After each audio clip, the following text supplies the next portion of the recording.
Hi guys, আসসালামু আলাইকুম। আশা করি সবাই ভালো আছেন। আলহামদুলিল্লাহ আমরাও অনেক অনেক ভালো আছি। তো আজকে চলে যাচ্ছি আমাদের সবজি খেতে, তার জন্য আমাদের বাসার সামনে থেকে পুরো ভিডিওটা নিয়েছি।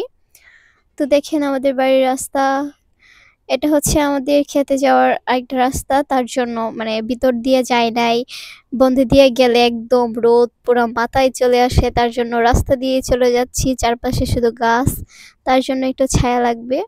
তো এই পাশে দেখেন কত সুন্দর, রাস্তার পাশে মসজিদ, তারপরে ইট, তবে দুই পাশে হচ্ছে আপনার চারপাশে গাছপালা, দেখেন কত সুন্দর, সব দিকে শুধু সবুজ হয়ে আছে। আসলে গ্রামের এই দৃশ্যগুলো অনেক অনেক সুন্দর লাগে। তো আমাদের গ্রামটা কেমন লাগে অবশ্যই কমেন্টে জানাবেন। অনেকেই কমেন্ট করে আমাদের ভিডিও অনেক সুন্দর হয়, পাশটা অনেক সুন্দর লাগে, সবুজ সবুজ লাগে। তো আমি আর জান্নাত ঢাকা চলে আসবো, তার জন্য সকাল সকাল খেতে গিয়েছিলাম খালামনির জন্য সবজি আনার জন্য, টাটকা সবজি। চারপাশে দেখেন গ্রামে কিন্তু প্রচুর গরম, তারপরও সকাল 6টার দিকে কিন্তু কুয়াশা।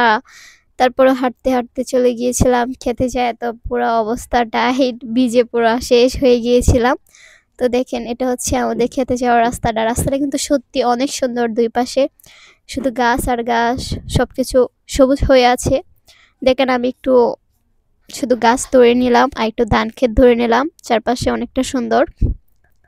তো ধান ক্ষেতটা বেশি দিন হয় নাই লাগিয়েছে, তার জন্য শুধু সবুজ আর সবুজ। তখন যখন ধান হবে তখন আবার হলুদ হয়ে যায়, তখন অনেক সুন্দর লাগে। তো একটা রেন্টি গাছ দেখেন কত বড়।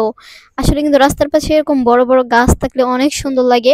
আর রাস্তার মধ্যে এরকম যদি গাছ থাকে তাহলে কিন্তু রোডটাও এত লাগে না, তার জন্য আমরা চলে যাচ্ছিলাম আর কি রাস্তা দিয়ে।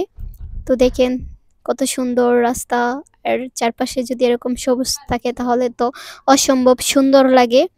তো দেখেন আস্তে আস্তে হাঁটতে হাঁটতে চলে যাচ্ছি আমরা, খুব ভালো লাগছে। দেখেন কত সুন্দর গ্রাম, এমনিতেই তো গ্রাম অনেক সুন্দর, তার পাশে যদি থাকে চারিদিকে সবুজ অনেক সুন্দর লাগে। সামনে একটা পুকুর, দেখেন অনেক কিন্তু সুন্দর লাগছে। রাস্তার মধ্যে কত বড় বড় পাতা পড়ে আছে, দেখতে অনেকটা সুন্দর লাগে। তো আমাদের পুরো ভিডিওটা দেখুন, না টেনে দেখবেন, অবশ্যই ভালো লাগবে। আশা করি সবার কাছে অনেক অনেক ভালো লাগবে। আর সবাইকে অসংখ্য ধন্যবাদ আমাদেরকে এত এত ভালোবাসা দেওয়ার জন্য। সবার জন্য অনেক অনেক ভালোবাসা রইল। এপাশে একটা পুকুর, দেখতে অনেক সুন্দর লাগছে। যখন আমাদের এলাকায় পানি হয় তখন এই পুকুরটা পুরো ভরে যায়, আরো সুন্দর লাগে। যখন পানি হবে তখনও একটা ভিডিও শেয়ার করবো ইনশাআল্লাহ। চারপাশে দেখেন কত সুন্দর, তার মধ্যে আছে তাল গাছ, আসলে অনেক সুন্দর লাগে।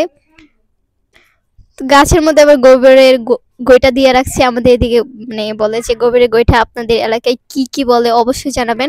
এটা কিন্তু বন্ধ, মানে আমাদের গ্রামের ভাষায় যেটা বলে যে বন্ধ যাওয়ার রাস্তা। আর ঢাকার অঞ্চলে তো বলে চক, এটা হচ্ছে আমাদের চকে যাওয়ার রাস্তা। এটা হচ্ছে পুকুর। আমি আর ভাইয়া একদিন যাচ্ছিলাম, তারপরে পুকুরে পড়ে গিয়েছিলাম। দেখেন চারপাশটা মানে এ রাস্তার অনেক চিপা, তো তার জন্য আর কি। তো আমরা হাঁটতে হাঁটতে চলে গিয়েছিলাম। তারপর মনে হচ্ছে কত দ্রুত যাচ্ছি। আমি আর জান্নাত কিন্তু হাঁটতে হাঁটতে আস্তে আস্তেই যাচ্ছি। এটা হচ্ছে আমাদের বাসার এদিকে চক। চকটা কিন্তু অনেক বড়, যদি আসতাম তাহলে দেখাইতাম পুরোটা, কিন্তু অনেক রোদ, তারপরে কুয়াশার ভিতরে তো এতটা যাওয়া যায় না, তার জন্য ভিতর দিয়েই আসলাম। দেখেন সকালবেলা পাখি কত সুন্দর উড়ে যাচ্ছে। আসলেই এরকম গ্রামের দৃশ্যগুলো অনেক সুন্দর লাগে। সামনে দেখেন কত সুন্দর একটা লাউ হয়ে আছে। এরকম সবুজ ক্ষেতের মাঝখানে যদি এরকম একটা লাউ হয়ে থাকে তাহলে কিন্তু সত্যি অনেক অনেক ভালো লাগছে।